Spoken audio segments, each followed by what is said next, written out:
एआयमुळे पत्रकारिता सोपी झाली, मात्र ही कृत्रिम बुद्धिमत्ता पुढील काळात पत्रकारितेपुढे मोठं आव्हान वाढवणारी आहे. यवतमाळमधील ज्येष्ठ पत्रकार नितीन पखाले यांनी एआयच्या वापरावर त्यांचे विचार मांडले. तो लगेच तुम्हाला काही सेकंदात ती बातमी करून देतो. पण विचार करा, ही सवय आपल्याला कितपत फायदेशीर राहू शकते.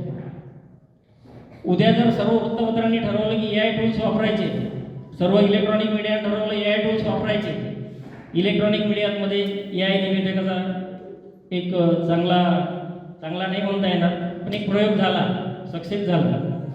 आज अनेक वृत्तपत्र एआय टूल्स वापरून राहिले. सॉफ्टवेअर आले आहेत, शेकडो सॉफ्टवेअर आहेत. आपल्या फोनमध्ये आपण 8 एआय टूल्स वापरतो वेगवेगळे. पण या एआय टूल्सनं खरंच आपण ज्या क्षेत्रात काम करतो ते सोपं होणार आहे की कठीण होणार आहे?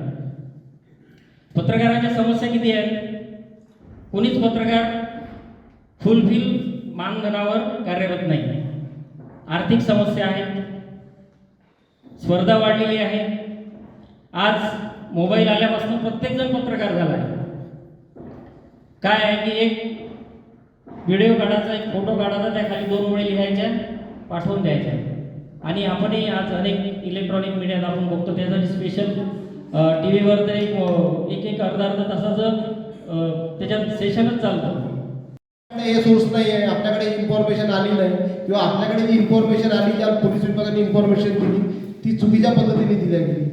म्हणून बऱ्याच वेळेस या आलेल्या इन्फॉर्मेशनची शहानिशा करणे, एक PRO अधिकारी नेमलेले असतात त्यांना विचारणे, त्या संबंधित ठाणेदाराला विचारणे, किंवा जे वरिष्ठ उपलब्ध आहेत त्यांना विचारून शहानिशा करून सदरची जी बातमी आहे ती प्रसारित करणे, जेणेकरून ती बातमी प्रसारित झाल्यानंतर तुमच्यावर किंवा त्या पुढच्या ज्या सिस्टीमवर आपण ती बातमी आधारित आहे त्याच्यावर कुठल्याही प्रकारचे लोकांनी प्रश्नचिन्ह निर्माण करावे.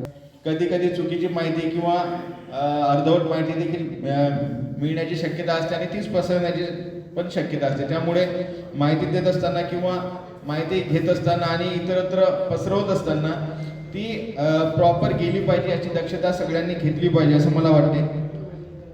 निवडणुकीमध्ये आपण पाहिलं असेल, खूप फोन यायचे आणि माहिती विचारली जात होती. नगर परिषदचा निवडणूक जेव्हा पोस्टपोन होत होती तेव्हा आम्हाला ज्या गोष्टी माहिती नव्हत्या त्या गोष्टी विचारण्याचा प्रयत्न बऱ्याचदा होत होता. अशा वेळेस थोडं संयमाने आपण वागलं पाहिजे असं देखील मला वाटतं.